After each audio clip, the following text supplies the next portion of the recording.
When it comes to the euro crisis, will austerity work? Let's consider a simplified form of a domestic government budget constraint. Government spending is equal to tax revenue taken in plus the amount of money borrowed. Note that the term austerity can have multiple meanings. Austerity could refer to a decrease in government spending, or it could also refer to an increase in tax revenue and/or tax rates. When people write about austerity, they're not always clear what they mean. Be careful. Let's first consider raising tax rates. In the short run, and indeed in the long run, this is usually bad for an economy. It damages productive activity, and it also hurts what macroeconomists call aggregate demand. That is, consumers have less money to spend, and capitalists may also be less eager to invest.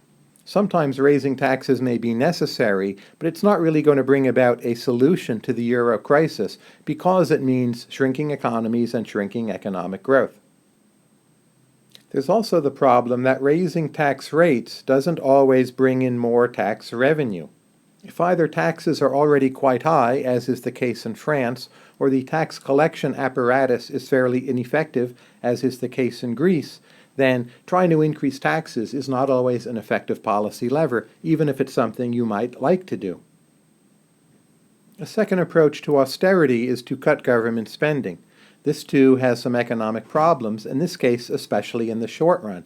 It also hurts aggregate demand. It may mean, for instance, that public sector employees are laid off and then they have less money to spend. It may lead to civil unrest and more uncertainty surrounding investment.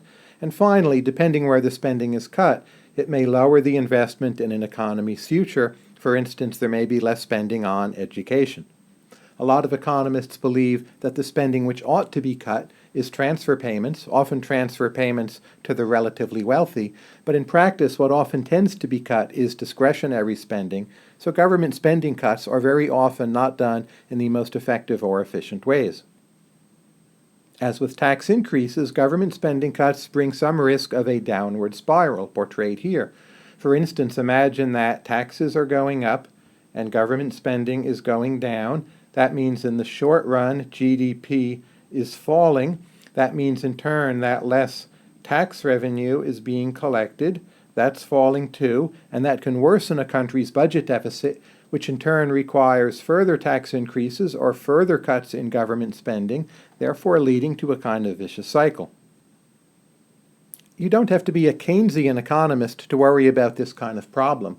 Let's say you take a view which is really quite cynical of a lot of government or public sector spending, and you think that a lot of it goes not, say, to educating children, but that a lot of it is wasted. Shouldn't we cut that spending? Well, in general, yes, we should cut that spending, but keep in mind the particular position of a lot of the Eurozone economies today.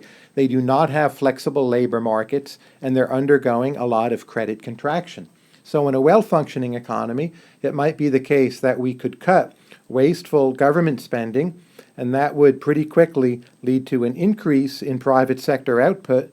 But if the labor market is not working well, and if credit markets are not working well, what may happen instead is that when we cut government spending, we simply get GDP going down, and the private sector really doesn't have the kind of uptick that we might like it to. There is an economic literature on what are the best adjustments to a financial crisis, and most analysts agree. What's good is to have a falling exchange rate through depreciation or devaluation, to balance your budget in large part by spending cuts, cutting spending on the wasteful items, to go relatively easy on tax hikes, and for your economy to have decent fundamentals and perhaps a fairly loose monetary policy. But if you look at the Eurozone, not all of this is going to be possible. The falling exchange rate, well, that's determined by the Eurozone as a whole, and you can't get a falling exchange rate relative to your trading partners within the Eurozone because you have the same currency. Spending cuts and tax hikes, in most of the Eurozone economies, there have actually been a lot more tax hikes than spending cuts. Spain, for instance, has done a lot to increase taxes, but not that much to cut government spending. Greece is one country that has made some real cuts to government spending. And finally, at this point in time, there really aren't decent fundamentals in place for a lot of these economies, so the adjustment is going to be tough. If you'd like to read more on this general topic of how to adjust to financial crises, I recommend this piece, which is available online and free. So in these situations, austerity can work, but it's actually a pretty painful path. For one thing, wages must fall. This can come through a mix of tax hikes, lower benefits, or sending more money to a nation's creditors. It also means that consumption must fall. Note that wages falling and consumption falling, that can tend to restore a nation's trade balance by cutting back on imports.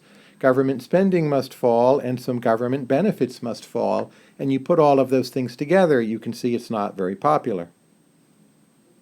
Let's now go back to the three fundamental economic problems of the Eurozone as identified by the video of that name. We saw they were a banking crisis, capital imbalances, and a government budget crisis. What austerity does is it does address capital imbalances by limiting imports. It also, to some extent, may help a government budget crisis by raising taxes and cutting spending. But it turns out that it usually worsens number one. That is, it gives you a greater banking crisis because you have falling output, and that makes banks less solvent, and that leads to more bank runs and more capital flight, and that in turn damages output and may require some more austerity. Well, if austerity is so painful, what are the alternatives? One of them is external aid, and of course there's been a good deal of that in the Eurozone. But note that external aid often just postpones problems, and in a lot of cases that aid is loans and it still has to be paid back. In the meantime, a country may defer making difficult but necessary decisions. The second alternative is to simply default on one's debt, as, say, Argentina has done. One thing to note about default is that it may cause a European or maybe even a global financial crisis. But a second problem with default is once you default, it's much harder to borrow money again. And if you can't borrow money, well, there may still be a budget imbalance, and very often austerity still comes. So defaulting need not get you out of the austerity trap. It may just mean you live through that trap in a situation where you cannot easily access international capital. Finally, you can borrow more, spend more, and hope for the best. That can work if rapid growth will resume, but right now we don't see too many signs of that in the Eurozone.